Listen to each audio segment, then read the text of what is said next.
Are news కి స్వాగతం. శివనామ స్మరణతో మారుమ్రోగుతున్న శివాలయాలు. మహాశివరాత్రి పర్వదినం సందర్భంగా పర్చూరు నియోజకవర్గంలోని శివాలయాలు శివనామ స్మరణతో మారుమ్రోగుతున్నాయి. వేలాది మంది భక్తులు ఆలయాలకు చేరుకొని ప్రత్యేక పూజలు చేశారు. శివనామాన్ని స్మరించుకుంటూ ఆలయాల చుట్టూ ప్రదక్షిణాలు చేసి కొబ్బరికాయలు కొట్టి మొక్కులు తీర్చుకున్నారు. మహాశివరాత్రి పర్వదినాన ఆలయాలకు శివుడిని దర్శించుకుంటే స్వర్గం సిద్ధిస్తుందని ప్రముఖ పూజారి కారంచేటి పిచ్చయ్య శాస్త్రి అన్నారు. ప్రత్యేక పూజల కోసం వేలాది మంది భక్తులు ఆలయాలకు చేరుకుంటున్నారని తెలిపారు.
ఉప్పుడూరు గ్రామంలో వేయించేసి ఉన్నటువంటి శ్రీ గంగా పార్వతీ సమేత అమరేశ్వర స్వామివారి యొక్క దేవాలయంలో ఈరోజు మహాశివరాత్రి పర్వదిన సందర్భంగా మా గ్రామంలో ఉన్నటువంటి చుట్టుపక్కల గ్రామస్తులు కూడా భక్తులు అనేక మందిగా విచ్చేసి స్వామివారి యొక్క అభిషేక పూజా కార్యక్రమాల్లో పాల్గొని అమరేశ్వర స్వామివారి యొక్క తీర్థ ప్రసాదములు స్వీకరించి చక్కగా ఆ స్వామివారి యొక్క అనుగ్రహానికి పాత్రులైనారు.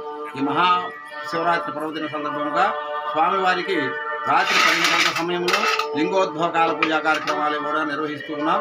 ఆ కార్యక్రమాల్లో కూడా వేలాది మంది ఈ యొక్క భక్తులు పాల్గొని స్వామివారి యొక్క అభిషేక పూజా కార్యక్రమాలు తిలకించి తీర్థప్రసాదం స్వీకరించి స్వామివారి యొక్క అనుగ్రహానికి పాత్రలు అవుతూ ఉన్నారు. ఈ కార్యక్రమం సుమారుగా 15 సంవత్సరాల నుంచి కూడా నిర్వహిస్తూ ఉన్నాం. ఈ యొక్క కార్యనిర్వహణాధికారి మరియు గ్రామ ప్రజల యొక్క సహకారంలో చక్కగా నిర్వహిస్తూ స్వామివారి యొక్క అనుగ్రహానికి పాత్రలు అవుతున్నారు. మరి